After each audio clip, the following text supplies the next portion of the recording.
Studio channel. और इस channel पे इस वीडियो में हम लोग एनसीईआरटी के electric charge and field standard 12 के फर्स्ट चैप्टर का कुछ न्यूमेरिकल सॉल्व करेंगे। पहला 3 न्यूमेरिकल हमने एक वीडियो में सॉल्व कर दिया है। वीडियो ज़्यादा लंबा ना हो इसलिए मैं 3-3, 4-4 क्वेश्चन ही सॉल्व करूँगा, लेकिन पूरा क्वेश्चन कवर करने की कोशिश करूँगा।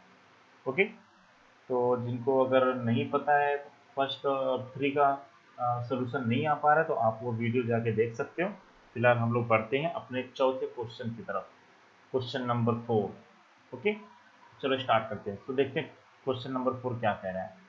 ये रहा क्वेश्चन नंबर 4। इसके दो पार्ट है, A and B. Explain the meaning of the statement electric charge of a body is quantized. इसका मीनिंग क्या है? Electric charge of body is quantized. So electric charge of a body is quantized means electric charge of a body is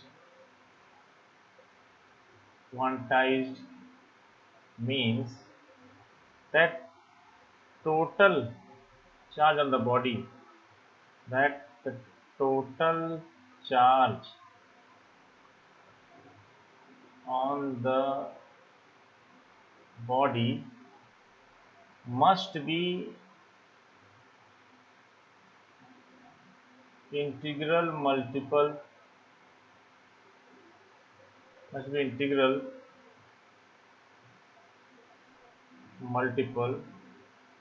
to the basic charge. Therefore Q is equal to NE, where N is equal to 0, plus minus 1, plus minus 2, plus minus 3, dash ये होना चाहिए। ये आपको क्या हो गया? Q is equal to NE, that is the meaning of charge is quantized। अच्छा, अब मैं अगर सपोज फॉर एन एग्जाम्पल, अगर मैं यहाँ पर सपोज लिखता हूँ Q is equal to 5E, सही बात है, लिख सकता हूँ। लेकिन अगर मैं लिखता हूँ Q is equal to 5/2E, तो ये पॉसिबल है क्या? नहीं पॉसिबल है, क्योंकि यहाँ पर n का कहीं पे 5/2 दिख रहा है। 5/2 मतलब 2.5 आपका जो है। ओके, इट मीन्स देखो सबसे छोटा चार्ज हमने इलेक्ट्रॉन को माना है। Electron is the fundamental charge. अब उसका भी आधा हो सकता है क्या? नहीं हो सकता है। ओके, सबसे ऑलरेडी आपने सबसे छोटा माना है, तो इसका मतलब है quantization. Quantization of charge means हमेशा चार्ज जो रहेगा वो इंटीग्रल मल्टीपल ऑफ रहेगा किसके? बेसिक चार्ज के। ओके, एक चार्ज हो सकता है, 2 चार्ज हो सकता है, 3 चार्ज हो सकता है, लेकिन 3.5 चार्ज नहीं हो सकता है। ओके, तो this is what quantization of charge. So this is the answer of your question number 4 part A. Now will go for next question.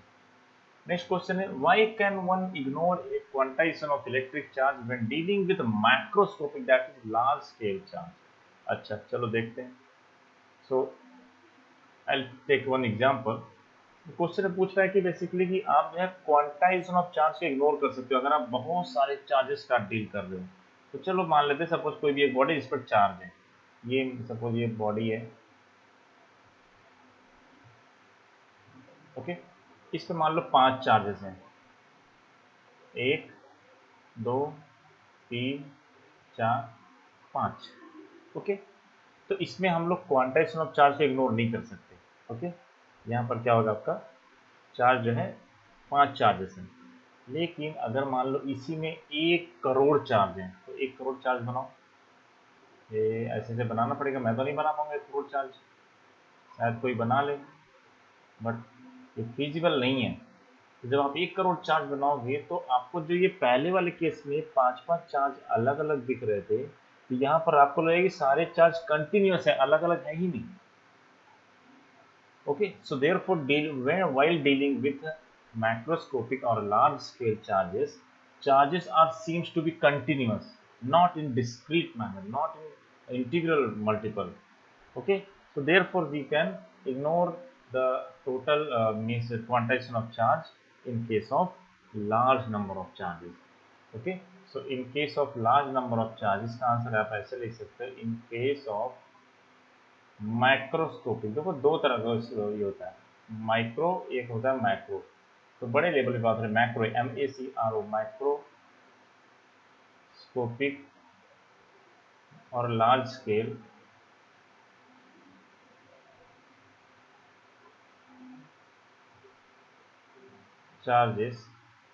charges seems to be sorry seems to be distributed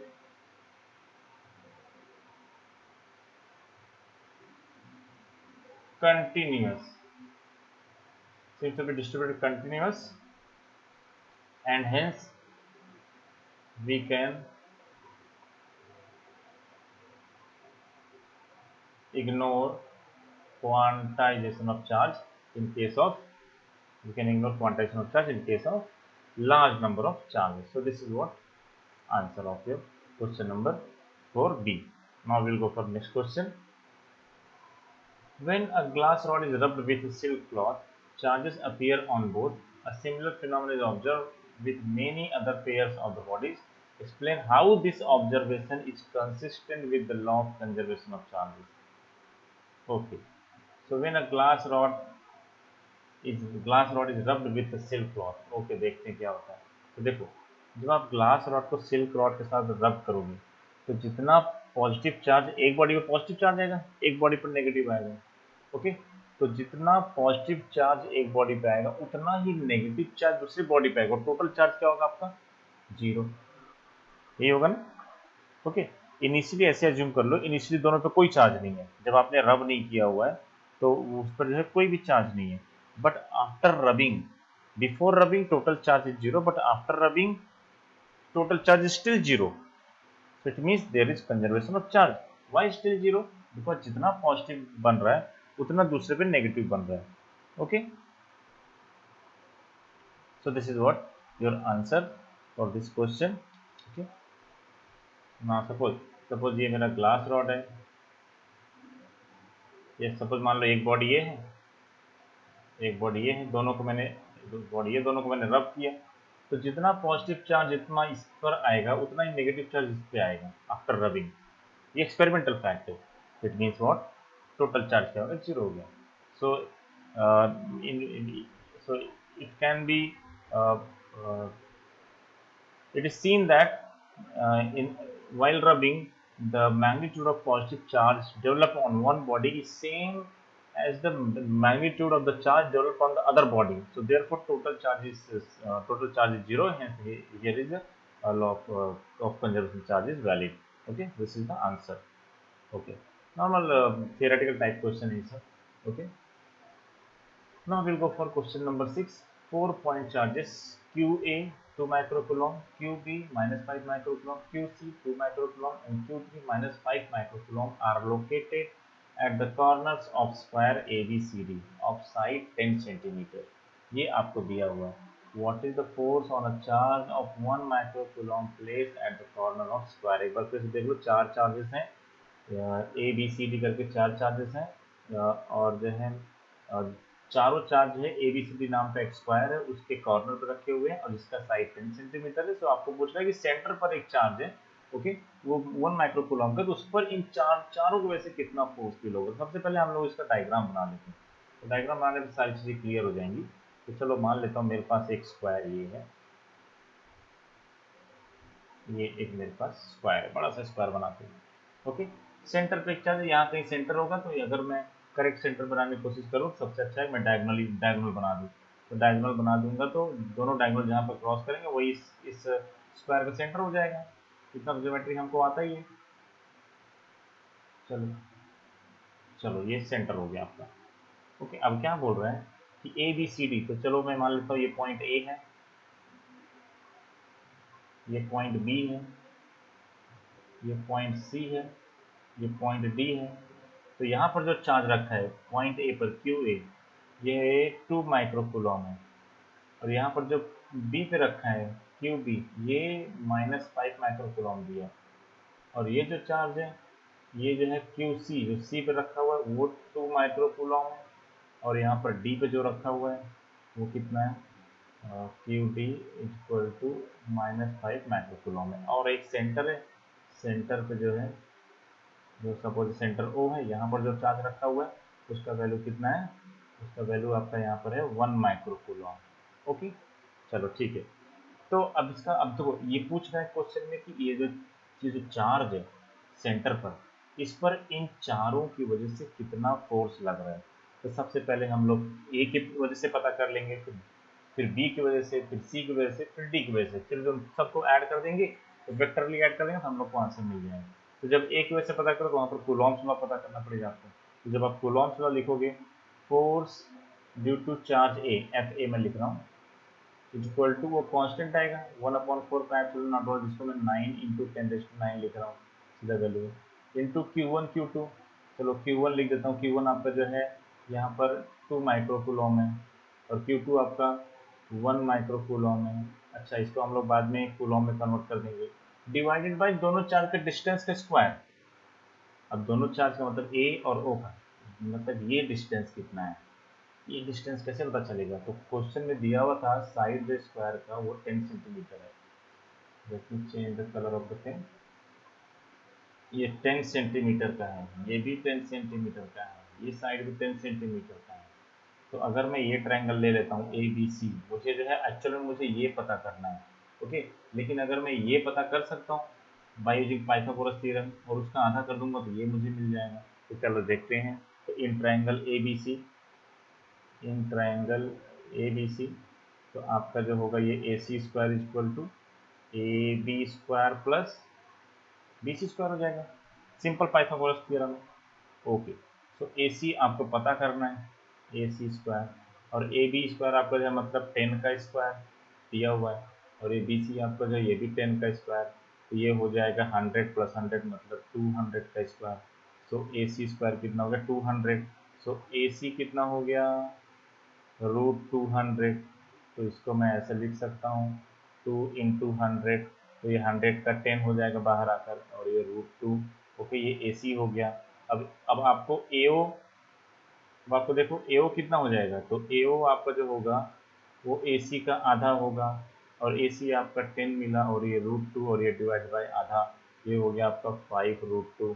okay, आपको ए ओ मिल गया।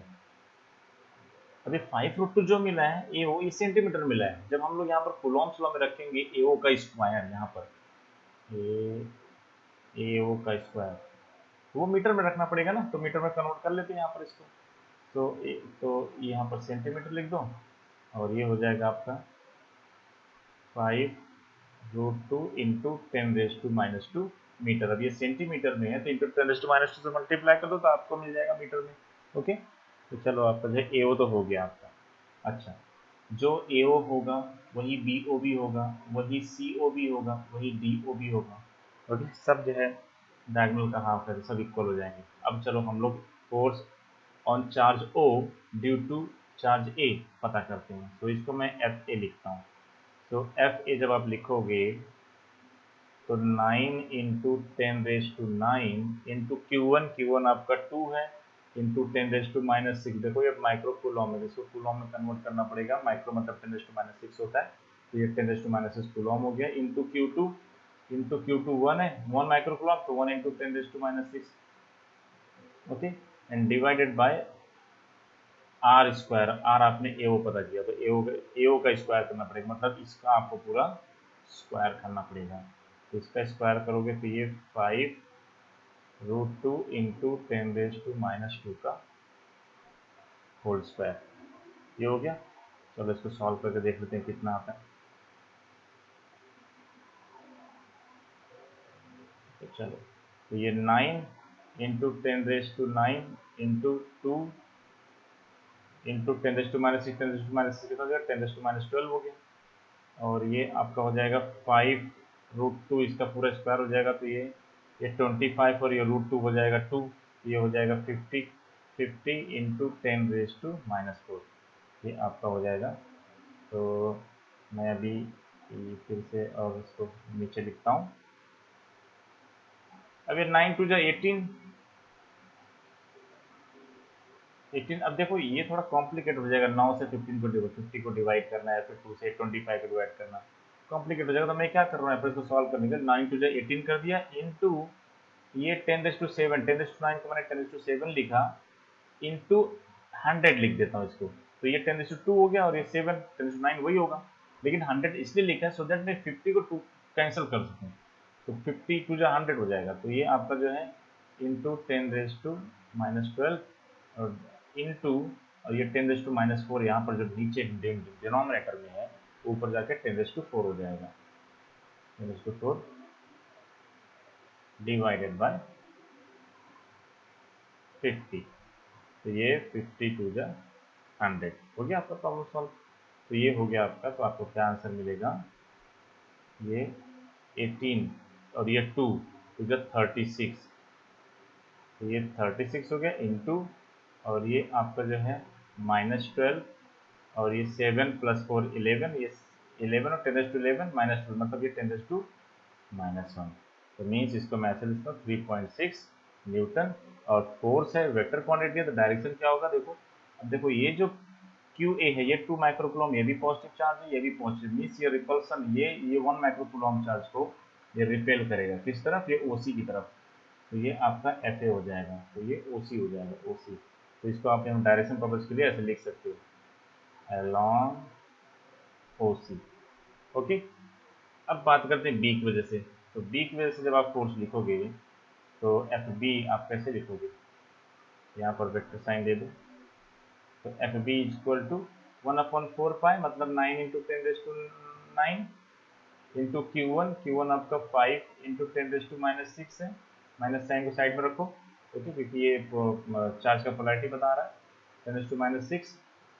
अच्छा, अब इसका भी meaning हम लोग समझेंगे, 10⁻⁶ into और 1 × 10⁻⁶, 1 × 10⁻⁶, sorry, divided by BO² nothing but AO² मतलब ये 20 मतलब ये 5√2 × 10⁻⁻2 का whole square, so this will give you what, so 9 × 5 into, और ये 10⁻⁻6 और ये भी 10⁻⁻6 10⁻12 हो जाएगा, तो इंटू ये 10⁻9 पहले से ही है इंटू 10⁻12 और डिवाइडेड बाय, अब डिनोमिनेटर को सॉल्व करोगे स्क्वायरिंग कर दोगे तो क्या मिल जाएगा आपको, चलो स्क्वायरिंग कर देते, ये 25 और फिर ये √2 का 2 हो जाएगा, तो 25 × 2 फिर से वही 50, तो वही मैं लिख देता हूँ 50 × 10⁻⁻4, फिर से 50 यहाँ से हटाना, तो वही फॉर्मूला अपना लो, वही मेथड, 9 ×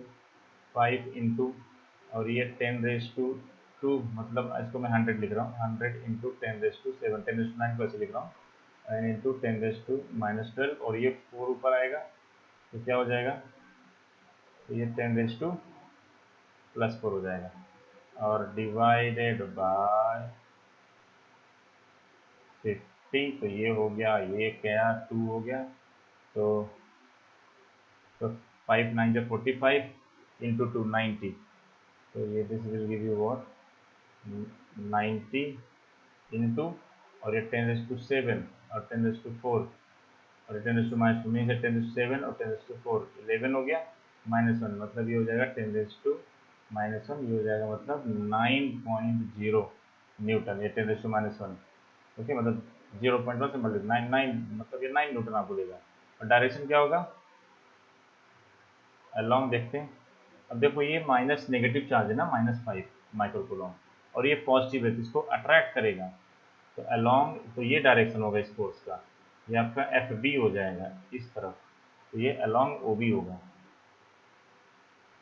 अलोंग OB। अच्छा, इसकी वजह से देखो 3.6 न्यूटन मिला हमको, और इसकी वजह से हम लोग क्या मिला 9 न्यूटन, तो अब देख लेते हैं, देखो फिर से जब FC पता करोगे तो FC यहाँ पर है, देखो ये आपका पॉजिटिव चार्ज है, ये भी पॉजिटिव, इसको रिपेल करेगा, तो ये आपका FC हो जाएगा, ये आपका FC हो जाएगा, और D देखो ये माइनस है, नेगेटिव है तो अट्रैक्ट करेगा, तो ये हो जाएगा FB। अब देखो FC 2 माइक्रोकूलम है, FA भी 2 माइक्रोकूलम, मतलब सेम आंसर आएगा, ओके, बट डायरेक्शन अपोजिट होगा, डायरेक्शन FC का इधर होगा, FA का इधर होगा, जो कि 3.6 न्यूटन है, और इस केस में देखो FB आपका 9 न्यूटन आया इस डायरेक्शन में, लेकिन FD आपका किधर है, ये भी -5 माइक्रोकूलम है, जिसका भी आंसर 9 न्यूटन ही आएगा सॉल्व करोगे तो, ओके, तो देखो अब देखो ये 9 न्यूटन इस तरफ है, और ये भी 9 न्यूटन उसके अपोजिट है, तो दोनों कैंसिल हो जाएंगे। और ये 3.6 न्यूटन FC और ये 3.6 न्यूटन इस तरफ है, तो दोनों का मिल, तो ये भी दोनों जीरो हो जाएगा। मतलब नेट फोर्स क्या होगा, चार्ज 1 माइक्रोकूलम चार्ज पर, तो नेट फोर्स इज जीरो। तो देयरफॉर आप लिख सकते हो similarly FC is equal to 3.6 newton opposite to FA होगा, और ऐसे भी लिख सकते हो, और FD 9 newton opposite to FD होगा।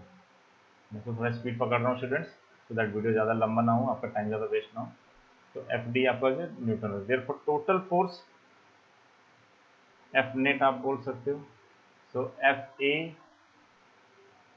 वेक्टर साइन से ज़्यादा अच्छा रहेगा, FA plus FB plus FC plus FD। तो अब ये आप FA आपका 3.6, ओके, और ये FB आपका 9, और ये -3.6 और ये -9, okay. so this will give you opposite sign and subtract होगा ना, ये 0 Newton, this is what net force। okay students, this is what your answer of this question। so I hope ये आपका टॉपिक क्लियर हो गया रहेगा। अच्छा, अभी नेक्स्ट क्वेश्चन देखते हैं।